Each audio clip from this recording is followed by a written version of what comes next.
There's a hidden playbook wealthy investors, high income earners are using right now, and most people don't really know they exist. It's not about just buying a house, listing it on Airbnb. It's about data driven investment, tax and tax efficient structuring, and building real generational wealth. Today, we're opening up that playbook. We're talking about short term rentals. And if you're serious about turning short term rentals into a legitimate business and not just another side hustle, you're going to love this. I'm pumped to have Kenny Bedwell, founder of STR Insights, host of Cash Flow Positive Podcast, and probably one of the sharpest people I know in the short term rental space. Kenny, thank you for hopping on. Tell us a little bit about yourself.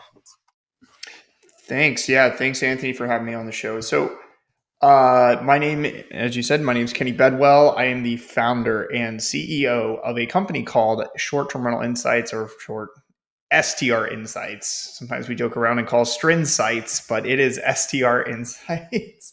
We focus on consulting, data, and helping people find profitable short term rental properties using data around the country, meaning we basically work with people one on one and search all over the place and help them find deals and get them set up with the resources and everything they need. So perfect for those individuals who are, honestly looking for that, that perfect property, but don't have the time, or maybe it's their first one and they don't want to make a mistake. So that's what we do. That's what we specialize in. I've got a team of about 7 people. And that's what we live and breathe every day. Yeah, no, I'm actually working with Kenny's team too. I think he hit it on the head where, maybe you don't have enough time to go out and look for something, or you're not really sure what to do. You need a little bit of coaching, a little bit of push to give you some surety. That's, I think, what his team really is really good at. So, we don't build successful businesses by accident. I think having a strategy and a plan's really big. So let's just hop into it. Kenny, why would someone want to invest in a short-term rental over maybe the traditional, like long-term rental or maybe a commercial property? For sure. So, I myself, Anthony, so I have long-term rentals. I have long-term rentals. I have short-term rentals. I even have commercial properties, and they all offer their benefits. However, with the given benefits and the appreciation we've seen in the marketplace, along with the most important one is cash flow, meaning the profit you make at the end of the year. Short-term rentals just really outpace every other type of real estate asset class in my experience. Let me be clear on that. In my experience, you can obviously go out and buy something really terrible that doesn't make any money at all, and therefore it's going to lose money, and you maybe have long-term rentals that make money and you lost. But the reality is you can find properties out there today that are 2 to 3x the income as a long-term rental or even midterm rental or even a commercial property. And so I personally believe in diversification. So I'm not all in on short-term rentals. Like I said, I have other asset classes and I'll keep them within the real estate realm. But I am heavy in short-term rentals, very bullish still, and have seen how much money that people can make from it year after year during the highs and even the lows. And so it's definitely possible. You just got to know what to look for. So, yeah. Yeah, no, I think that's the key, right? And I think most people have heard of people making a killing in Airbnb, just buying a house maybe after COVID and just putting up a rent and being able to cash flow. But I think, it's been a little bit more tough. Can you still make money buying a short-term rental? I think you kind of already alluded to it and said it, but can you buy a short-term rental anywhere, or does it really? Absolutely. Um, Yeah. It does matter. I think you have to be super strategic these days.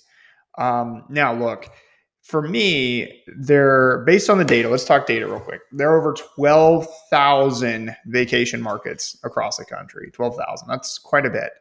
Now, not all 12,000 are what I would call or deem investable markets. There might be some sort of regulation. That's been a big issue recently with short-term rentals. There might be some other factors that keep people from actually buying there where it's going to make sense financially. Insurance costs have been a big issue, especially in some coastal markets. So you have your operating costs that could kill deals. Obviously, with the mortgage, interest rates are much higher. So that can make things harder. So it's really a delicate balance of looking for the right markets that meet the right criteria. And when I say the right criteria, I mean three key things. So number one, your budget. Okay. Everyone is limited by what their budget is. Now, their budget, I'm going to break this down into two parts because I think this is really important. People have to understand this about short-term rentals, is it's not just about what the bank tells you you can afford. It's about the cash on hand you have available to actually invest into the property.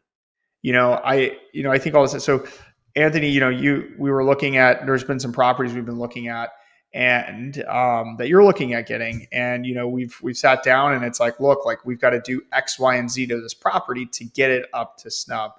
And those are the properties that give the best returns in these markets where, everything isn't updated. Everything is, very low competition. And that's the kind of stuff we're looking for. So understanding what you can afford beyond just what the bank told me, but what I can invest into the property. Number two, your goals. I think those are really important. A lot of people who come, they're like, I just want to make money. That's great. But when we have, I want to make $50,000 a year, that's totally possible. Net $50,000 a year on a short-term rental. That's a good, strong goal. How do we do that? And that helps us know where we should invest. And then finally, we have personal preferences, meaning where do we want this property to be? How far away? What type of market? Seasonality? All these things that impact, where and what we actually invest in. And so, if you combine affordability, goals, and preferences, the markets really start. The markets that don't make sense out of the 12,000 start to eliminate themselves, and you're really left with a solid list of where to kind of start. And to answer your question, once you have that list, I mean, yes, then it's possible, and we use data to look at those potential markets that can make sense based on today's prices of the houses and also potential revenue. Yeah, no, very well said. And I kind of want to talk about those 3 points you mentioned. First up, I think, I'll go out of order here, but your goals. So what kind of things are you all considering with people? And how does a short-term rental help people achieve those goals? Yeah, so in the real estate realm, there are four columns or I forgot what categories of benefits that you can get. There's number one, cash flow, which we've been kind of talking a little bit more about, which is just basically the net profit at the end of the year that you get. Number two, you talk a lot about this, are the tax savings. Okay, equally, all these are going to be important, but tax savings, you get the benefits from investing in real estate. Number three, the appreciation. Obviously, prices go up over time as long as you hold, and And then number four is equity pay down. So as you pay down the debt of the property, you have more equity, and it's become the property. Meaning later on when you sell, you have more that you can recoup. All these things are wealth building, I don't know, like categories or whatever in real estate that we can benefit from. And so when we're determining our goals, we really look at what's more important to the investor. So for example, we work with a lot of investors who are trying to offset some sort of W-2 income from the short-term rental loophole, which you've talked about before with your listeners. And so they have a very high priority on the tax side. However, we don't just want to buy properties because of the tax savings. Okay. We want to buy properties that make money, but there are certain properties. If you took a property on the beach versus a property in the mountains that made the same amount of money, all things made equal, The property in the mountains is going to give you, most likely, depending on what mountains, but overall, the property in the mountains is probably going to give you a higher tax savings than the property on the beach due to the land to building value ratio. The land is more valuable on the beach, and building value is more valuable in the mountains. And so, therefore, if the revenue is exactly the same and you're going to make the same amount of money and you are purely tax sensitive, then it would make more sense to buy in the mountains. Okay. And so those are the types of conversations we're having with people and sitting down and saying, look, like, what are your priorities? What are you trying to accomplish from this? Other people are like, look, I don't have a lot of money, but I'm trying to get there. I'm not worried about the tax savings. However, I do want, I want to make a lot of money. Okay, well, cool. Then you're probably more sensitive to cash flow. Like, you want the highest return possible. Other people are like, look, I have a ton of money. I want tax savings, but I really want something. I want to park my cash somewhere that I know is going to make money and then over time continue to grow. That's appreciation. That's a market where we're going to be like, look, let's go to a big vacation market, very popular.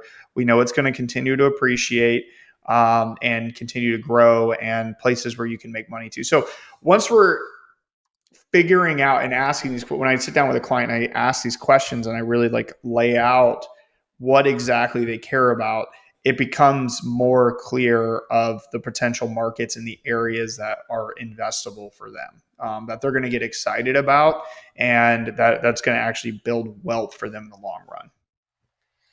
Yeah, I think that makes total sense. And most people probably only focus traditionally, I think, in real estate on cash flow and maybe the tax savings. And I mean, you hear about equity pay down and stuff, but when we're talking about the total return of real estate, all four of those factors come into play. So I think that's Yeah. important. Let's talk about, I guess, budget.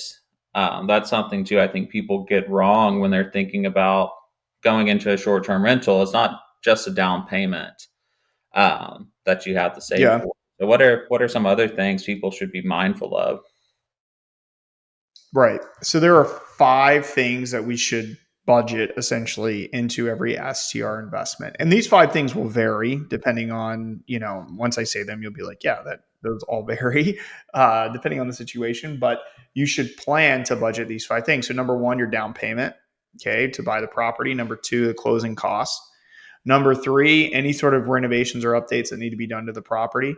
Number 4, we have our design decor, like your furnishings. And then number 5, we have your amenities. When I say amenities, it could be things like game rooms and movie theater rooms. There's a lot of amenities.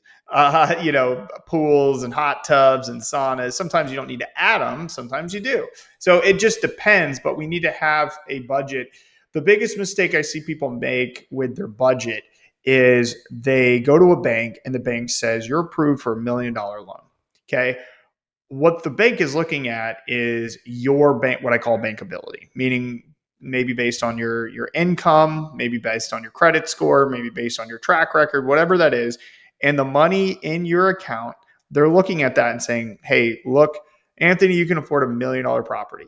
They're not taking into account that you probably need to invest in furnishings, amenities, and other things to make the property successful. They don't care about that stuff. They only care about, what's his bankability? Can he pay me back? What's the risk here? And so what investors need to kind of flip the switch on is go, just because I can afford $1 million home doesn't mean I can buy $1 million home with the funds that I have. It's more of, look at my funds that I have and try to create a budget off of that, and then understand what your banking position is. My rule of thumb, so if you're trying to do this and you're like, okay, Kenny, well, how do I actually create that budget? So my rule of thumb is, down payment aside, okay, and closing costs, I kind of lump those two together. You should expect to spend about 20% of the purchase price on improving the property with the furnishings, renovations, all that good stuff. Okay. Now that's a lot of money. So if I buy a $500,000 home, I should expect to spend $100,000 in design, decor, amenities, all that good stuff. So, and your furnishings.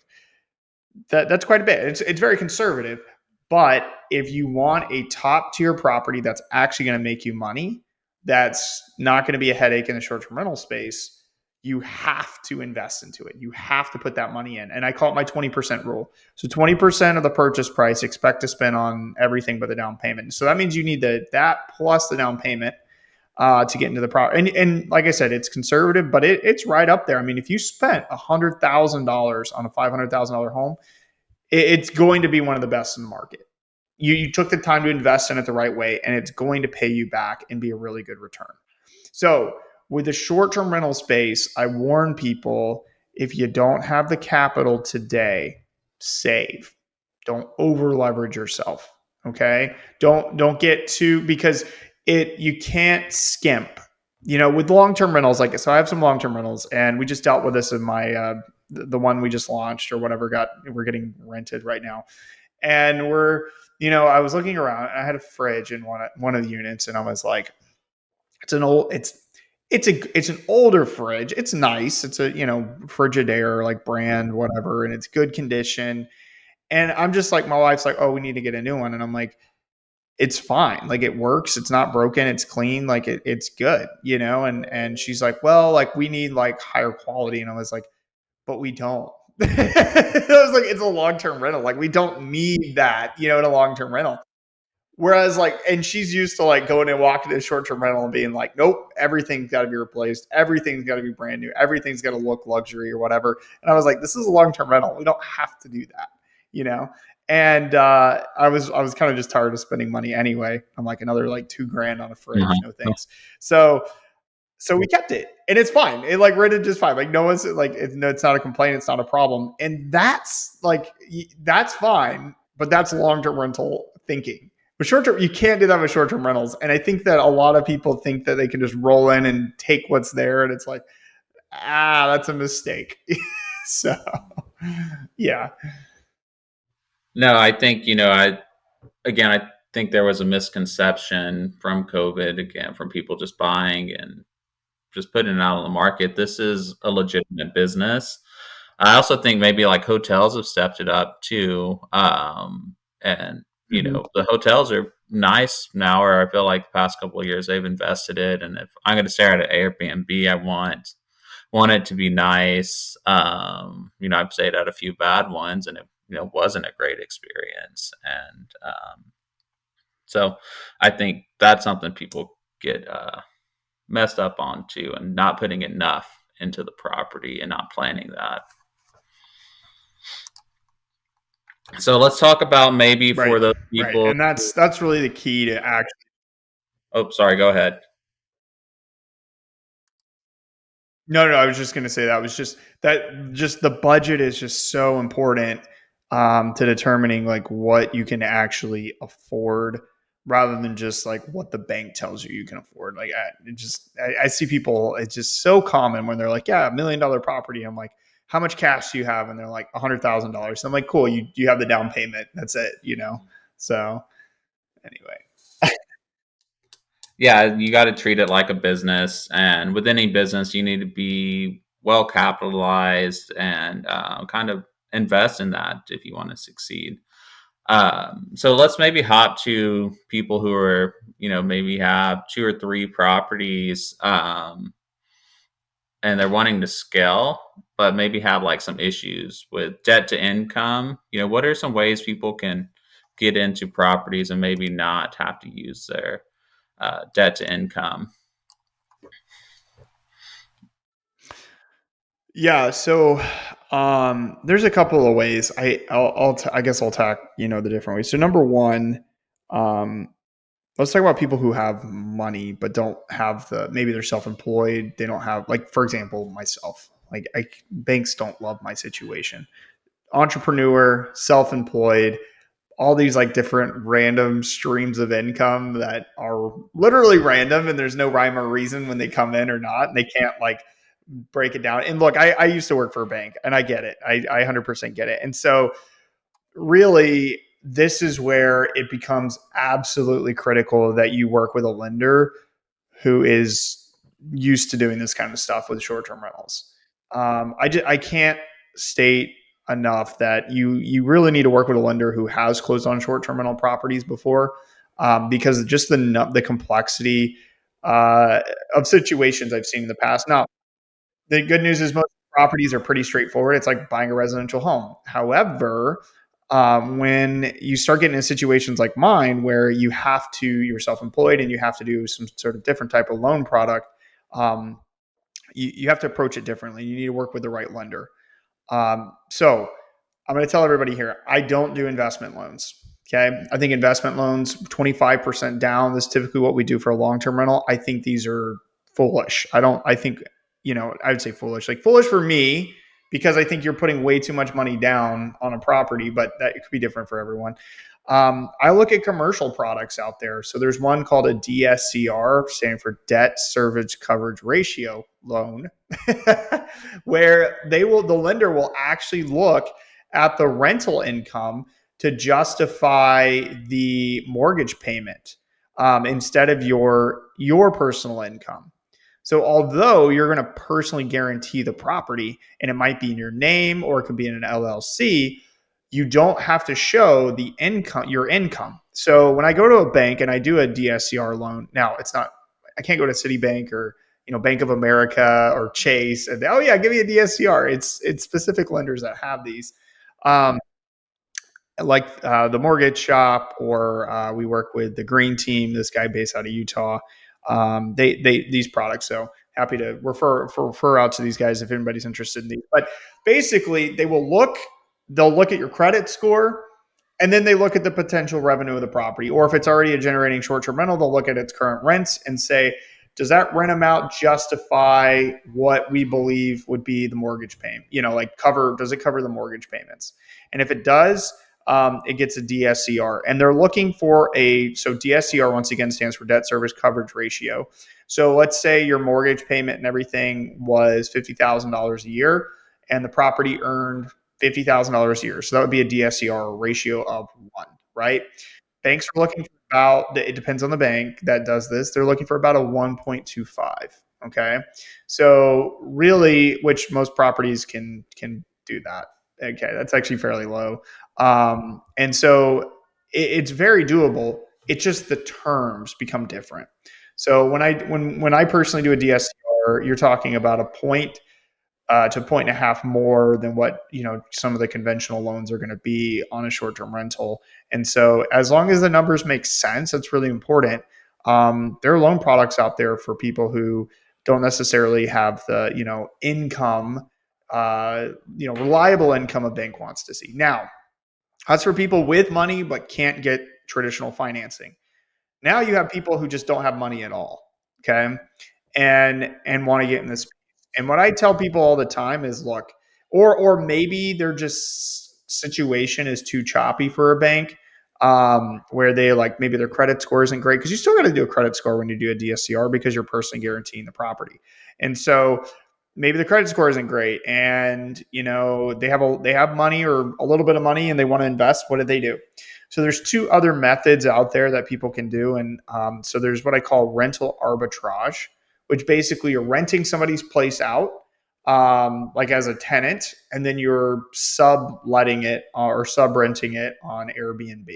Is that legal? It depends on the property, depends on the owner. There's a lot of complexity to it, but essentially, if they all agree to it, then yes, it is legal to do that. Some people, and I did that too, and I actually got started. I did rental arbitrage where I went to a landlord, and I said, "Hey, you're having trouble renting out your property? I will rent it from you. I'll pay you $200 more a month than what you were getting, and just allow me to rent it on Airbnb." And he was like, done. I signed a lease and off to the races. And I did that with him for about 6 years with a couple properties. I no longer do that, just because it's small potatoes, but it's a great way to get started. And then there's also co-hosting. So maybe you can't afford to buy a property right now, or you're not bankable. You can always go and manage other people's property through either property management or co-hosting. So those are two other ways to get into this space. But I would imagine most people here listening to this are going to be able to afford a property, so they're probably just going to find themselves in having to do the commercial type of loan, which there's nothing wrong with that. Lots of good products out there, and it's not that much more expensive. And you can put, depending on the property, that's the key word, depending on the property, you can put as low as 15% down on a commercial loan, which is really, really awesome. So yeah, something to definitely consider. Yeah, that's crazy. I think I've traditionally grown up hearing, you need 20%, 25% down to buy a property. And that's not really the case there. And you don't have to put everything in your personal name, which I think is really good, especially if you're looking to buy a house or, you got other things that you're working on. Right.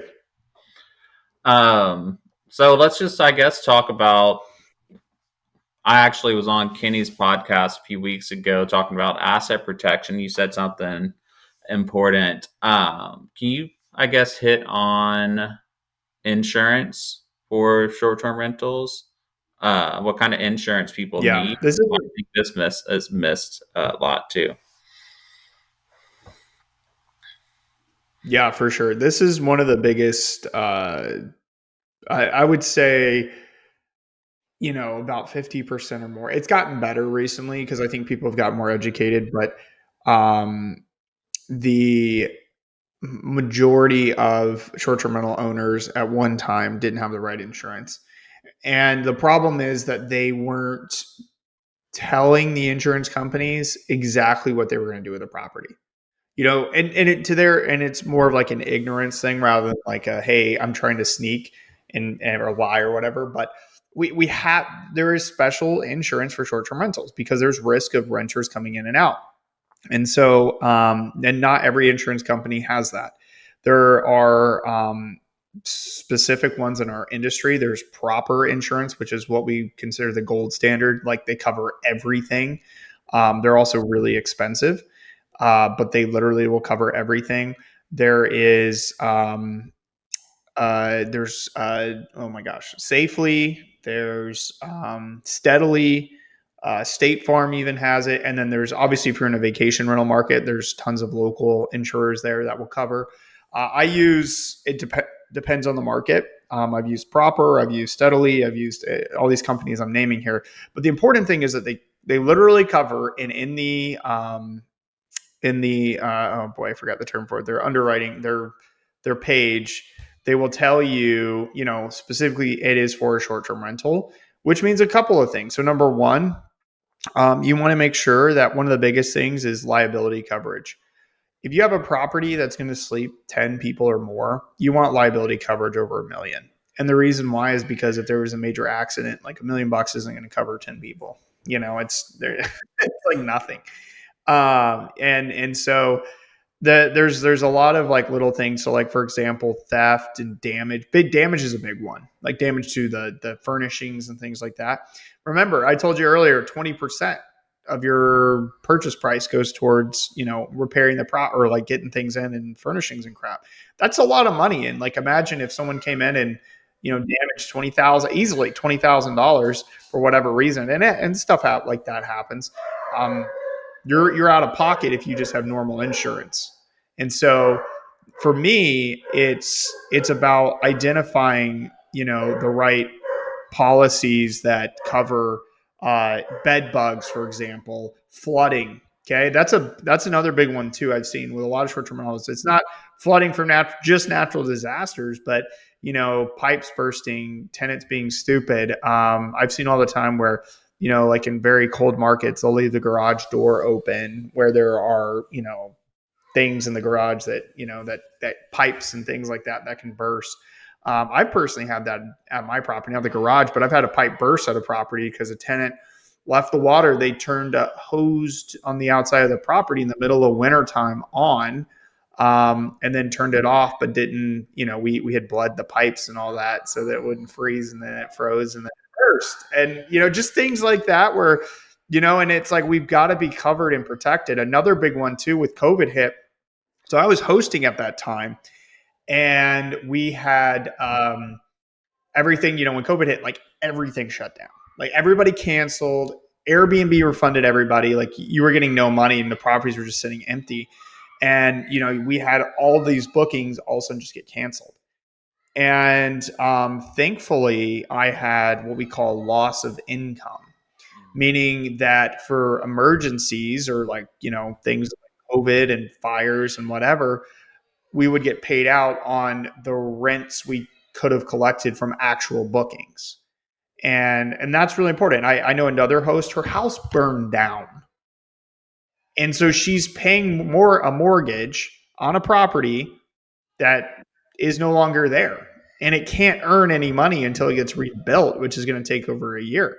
And so if you don't like, that's a big one too. I ask all the time, what's the loss of income? And those are only on, underwritten on a short-term rental policy. They're called riders. That's the term I was thinking of earlier. So the riders, special riders in the agreement with the insurance company about each of these different ones. Those are things that I'm specifically looking for, those in case of those emergencies, because they will happen. Had a property in Asheville, North Carolina in October just get plummeted. That area got destroyed. Not like wiped out completely, but it was shut down for over a month and a half. And, we really had to rely on, we had bookings. October was our busiest season. That's like the height of Asheville, North Carolina. And we lost a lot of money, but because we had loss of income insurance, we were able to get a percentage of that back, during that time, and so we didn't actually lose money during that season.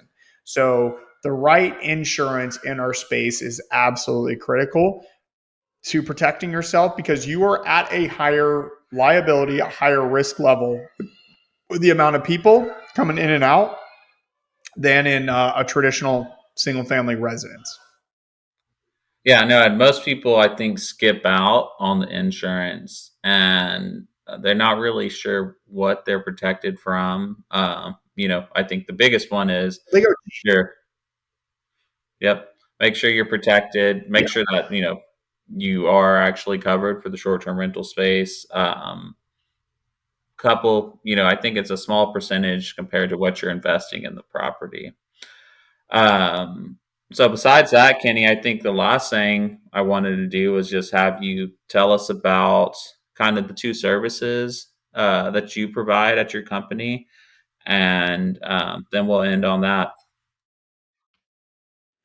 sure, for sure. So first off, so our company, as you can gather, I know a lot about short term rentals and the process of buying, acquiring, setting it up, maintaining it, and running it. I've been in this space for over 8 years, and so my company really focuses on actually like doing that for people. And so I got really creative, and I have two programs. One's called Done For You, which is the main one I was talking, where we do all the work for you. And you just kind of sit back and you look at the properties we send you. I mean, Anthony's doing this right now, and we walk through the pros and the cons and what you have to do to be successful. It really is a plan. It's not just like, oh, here's this really cool property, go buy it. There's some complexity to it, and so we sit down with you and we walk you through it and help you and get you the resources you need to be successful. And then the other one we do. Done With You, which is more of teaching and educating through the process. So if you want to learn how to do it, learn how to walk through one-on-one with an expert, that's the other service we offer until we find a property. So Done With You, then Done For You are the two programs. In my opinion, it's kind of a time thing. If you're a busy professional, Done For You is probably going to be better because you'll get results a little bit quicker, and someone's literally doing it for you. So it takes the stress of like, hey, I need to do this, and that procrastination and those other things, it takes that right off, and you're in the hands of an expert literally doing it for you, which can actually save you a lot of money. We're in the business of making people money. And we, through negotiating and getting the best offers in and things like that, we can save you a ton of money just from that alone, but also setting your property up to be in the top 10 or even 1% in that market is absolutely critical. And that is a goal for us as well, which is what will make you a ton of money. So, yeah. Yeah, no, I think, for me, it was how much is my time worth, and like how much time would it take me to research all these markets, find out what it takes to be, a top performer, then trust what I actually looked at and, trust the data that I'm using and actually take action on it. So I find that kind of invaluable. Kenny, this was awesome. So where can people find you if they want to connect? or work with you and learn more about STR Insights. Absolutely. So first off, if you're interested in chatting, yeah, you can reach out to me at, you can go to strinsights.com. We've got some material and content on there. You can reach out to me on social media at Kenny_Bedwell. Or you can even, shoot me an email or whatever, but feel free to just, connect. We have a call link on our website, strinsights.com. So you can click schedule free one-on-one. Boom. There you go. Schedule a call. And we can chat with you. So yeah, that's Awesome. the Yeah, best way. I'll drop that in the show notes. If you have any value or you got value from today, please share this with someone who's building their portfolio. Short-term rentals are just more than just cash flow. They're a tool that actually can change your family's future, give you financial freedom. So thank you for tuning in. This is a wealth planning podcast with Brister Law. We'll see you next time.